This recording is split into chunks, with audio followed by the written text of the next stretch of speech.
فلسطینیوں کے پشپناہی، فلسطینیوں کے ساتھ دینے کے لیے اور یہودیوں کا مقابلہ کرنے کے لیے ایک ہو جائے۔ پاکستان میں اس وقت بڑے مسائل درپیش ہے۔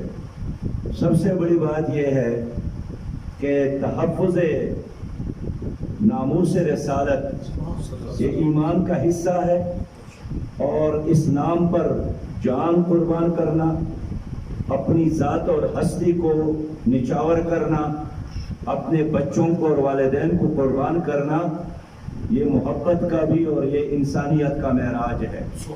لیکن آج اس ملک میں ایک ایسی لابی موجود ہے جو ہر موقع پر توہین رسالت کا ارتکاب بھی کرتے ہیں، اور جو بھی اس طرح کام کرتے ہیں ان کی پشپناہی بھی کرتے ہیں۔ اور پھر ہم دیکھتے ہیں کہ اس ملک میں ناموس رسالت کے بعد شان صحابہ محفوظ نہیں ہے، اور لوگ نبی مہربان صلی اللہ علیہ وسلم کے صحابہ کرام کی توہین کر کے شیطان کو خوش کرنے کی کوشش کرتے ہیں۔ اور ہم دیکھتے ہیں کہ خود اہل بیت کی ناموس کے حوالے سے بھی یہاں کوئی سیکیورٹی اور حفاظت کا نظام نہیں ہے۔ اس ملک میں کرپشن ہے، اس ملک کی عدالتوں میں قرآن کا نظام نہیں ہے، اس ملک کے بینکوں میں سود کا نظام جاری ہے، اس ملک کے تانا اور تحصیل اور پٹوار خانوں میں ظلم ہے، اس ملک کی ایوانوں میں وہ لوگ اس وقت برا جمع ہیں جن کو اسلام اور نظریہ پاکستان اور پاکستان کے ساتھ کوئی تعلق نہیں ہے۔ وہ صرف اپنے پلاٹوں میں، اپنی پراپرٹیوں میں، اپنی شوگر ملوں میں، اپنے کارخانوں میں اضافہ کرتے ہیں، اور ایک مافیا ہے جنہوں نے 22 کروڑ عوام کو یہ غمال بنایا ہے۔ کیوں؟ اس لیے کہ جو اللہ اور اللہ کے رسول کے دیے ہوئے نظام پر ایمان اور یقین رکھنے والے لوگ ہیں وہ آپس میں منتشر ہے۔ وہ ایک سمندر ہے لیکن قطرہ قطرہ بن کر بس وہ ختم ہونے کے قریب ہے۔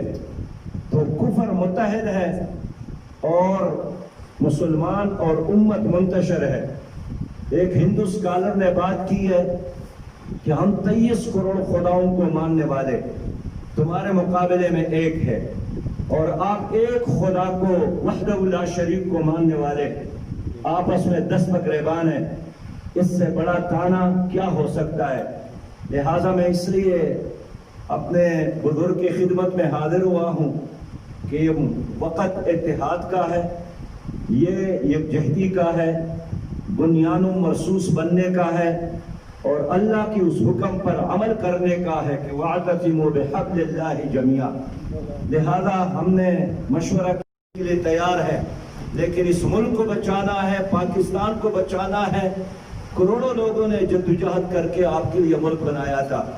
تو پیر سیف اللہ خالد صاحب ایک پرعزم، پرجوش اور سرپکپ مجاہد بھی ہے۔ میں ان سے یہی تقاضا کروں گا کہ اب خانقاہوں سے نکلنے کا وقت ہے، اور وہ جو سنت شبیر اس کو زندہ کرنے کا وقت آیا ہے۔ وقت کی یزیدی قوت ہمیں چیلنج کر رہی ہے، تو ہمیں بھی امام حسین کے کردار کو زندہ کرنا ہے۔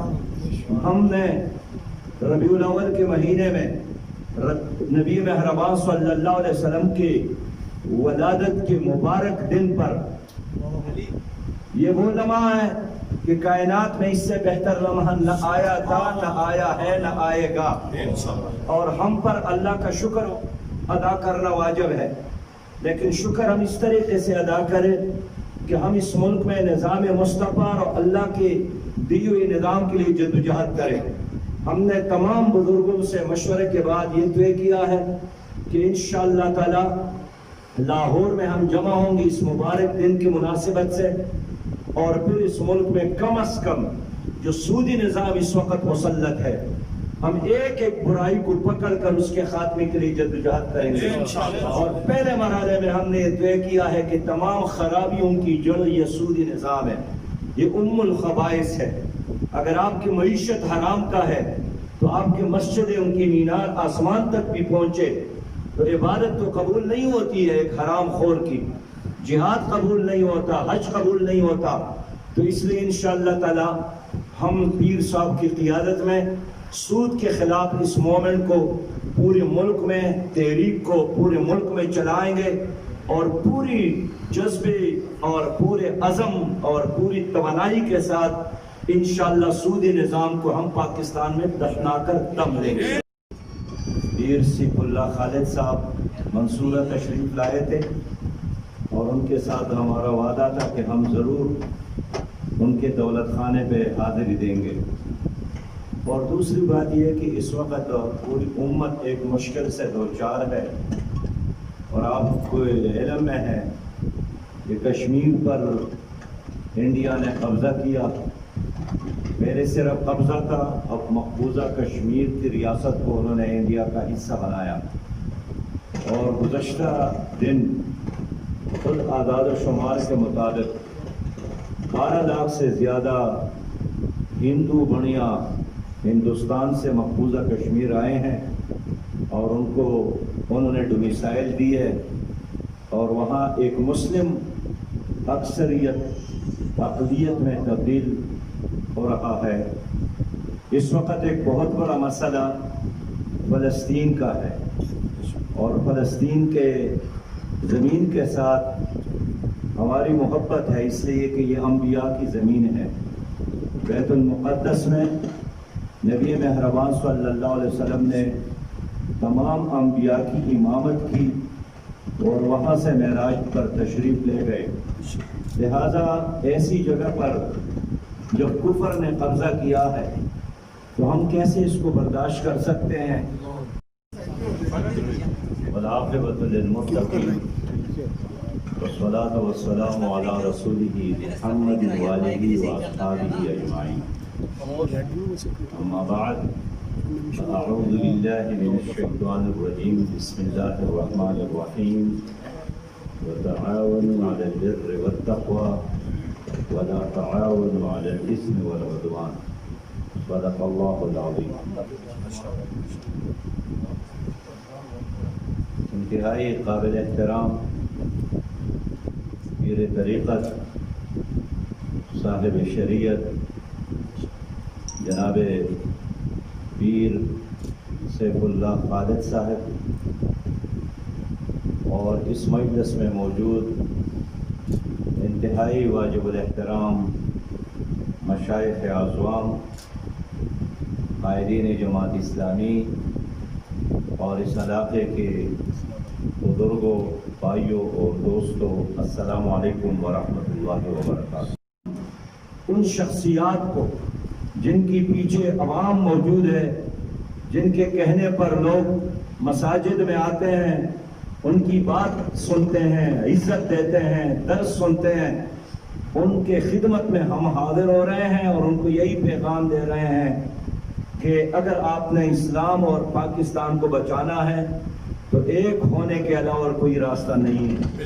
مرتے مومن مرتے حق، سراج الحق سراج الحق۔ اس ملک میں آج کیا ہو رہا ہے؟ آپ کے سڑک پر کل رات ایک خاتون اپنے بچوں کے ساتھ جا رہی تھی کہ درندوں نے اس کو گاڑی سے باہر گھسیٹا، اور پھر سڑک کے کنارے ایک کھیت میں لے جا کر اس کی عصمت دری بھی کی۔ تو کیا یہی اسلامی پاکستان ہے؟ اب دیکھتے ہیں کہ آج سے 5 دن قبل ایک 5 سالہ مروہ بچی کو، جو عمر رحمان کی بیٹی ہے، 5 سالہ بچی کا اغوا کیا گیا، اور 2 دن بعد ان کی لاش ملی تو ان کی عصمت دری بھی کی گئی۔ 5 سال کی بچی، معصوم بچی، اور پھر ان کی لاش پر تیل ڈال کر اس کو جلایا بھی تھا، اور وہ جلی ہوئی لاش ان کے والد کے حوالے کی گئی۔ تو اس طرح تو جنگل کے درندے بھی نہیں کرتے ہیں، لیکن باطل نظام میں، غیر شرعی نظام میں اس طرح ہوتا ہے، نہ کسی کی جان محفوظ، نہ عزت محفوظ، نہ مینار محفوظ، نہ ممبر اور محراب محفوظ، نہ ماں بہن اور بیٹیوں کی چادر محفوظ، نہ علماء کی پگڑی محفوظ۔ اس لیے میرے پیارے بھائیوں، ہم آپ کی خدمت میں حاضر ہیں، آپ قیادت کریں، آپ آگے بڑھیں۔ اپنے بھائی کا شکریہ ادا کرتا ہوں. یہاں جماعت اسلامی کی ساری قیادت موجود ہے اور ان کو بھی نصیحت کرتا ہوں کہ یہاں ان کے ساتھ رابطہ رکھیں. ان کے جو باقی دوست ہیں ان کے ساتھ بھی رابطہ رکھیں. اللہ نے ہمیں حکم دیا ہے کہ آپ ایک امت ہے. اللہ نے ہمیں حکم دیا ہے کہ آپ ایک جماعت ہے. لہٰذا جو ہمیں تقسیم کرتا ہے وہ ابلیس کا کام کرتا ہے, وہ رحمان کا کام نہیں ہے. رحمان جوڑنے کا حکم دیتا ہے, آپس میں لڑنے اور توڑنے کا حکم نہیں دیتا ہے. یہ پیغمبر علیہ السلام کی امت ہے. انشاءاللہ ہم اس کو ایک کرنے کے لیے اٹھے ہیں, آج یہاں پر آئے ہیں اور پھر پیر صاحب کو لے کر انشاءاللہ ہم دوسری جگہوں پر بھی جائیں گے. اور اس طرح یہ قطرہ قطرہ میں شور دریا, یہ دریا اور ایک سمندر بھرپور حصہ لے گی. اور ہم ہر گلی اور کوچے میں موجود ہیں اور ہم ایک دیانتدار اور باصلاحیت قیادت قوم کے سامنے پیش کریں گے. لہٰذا دیکھیے, اپوزیشن تو اس وقت پیپل پارٹی ہے تو اس کی تو وہاں حکومت ہے. وہ ہر ایسے وقت میں جب پی ٹی آئی کو ضرورت ہوتی ہے ان کا ساتھ دیتی ہے. مسلم لیگ والے بھی اتنا چاہتے ہیں کہ اپنے کیسز ختم کر لیں. باقی اب تک انہوں نے ایف اے ٹی ایف کے دباؤ میں جو قوانین پی ٹی آئی نے سامنے لائے انہوں نے ان کا ساتھ دیا. ایک ہی اپوزیشن ہے اور وہ ہے, اس کا نام ہے جماعت اسلامی. کہ ہم اسٹیٹس کو کے مقابلے میں متبادل نظام رکھتے ہیں, اسلامی نظام رکھتے ہیں. اور آپ نے اگلا سوال یہی کرنا ہے کہ اے پی سی ہوگا یا نہیں ہوگا. میں پہلے سے جواب دیتا ہوں کہ اب تک کوئی ایجنڈا اس کا واضح نہیں ہے, اور جب تک کسی چیز کا ایجنڈا واضح نہ ہو اس پہ تبصرہ کرنا بھی خبر الوقت ہے. سب سے پہلے میں جناب پیر سیف اللہ خالد صاحب کا بے انتہا شکریہ ادا کرتا ہوں. محبت کے ساتھ اس نے استقبال کیا, ہمیں دعوت دی, ہمیں عزت دی, اور یہاں آ کر یہ اندازہ بھی ہوا کہ وہ صرف ایک پیر نہیں ہے بلکہ ایک اچھے منتظم اور انجینئر بھی ہے, اور علاقے کے بہت ہی اہم رہنما کے علاوہ وہ ایک سماجی خادم بھی ہے. اور مجھے خوشی ہے کہ آج میں ایک ایسی ہستی اور ایسی شخصیت کا مہمان ہوں جنہوں نے اس علاقے میں ایک بہت بڑا اصلاحی کام شروع کیا ہے. میرے بھائیو, ہم کیوں یہاں آئے؟ ایک صحافی نے ان کے بارے میں جو انکشافات کی ہے, اگر وہ غلط ہے تو عدالت میں جا کر غلط ثابت کرے, اگر وہ ٹھیک ہے تو اس کو قبول کرے. سر ایک سوال یہ ہے کہ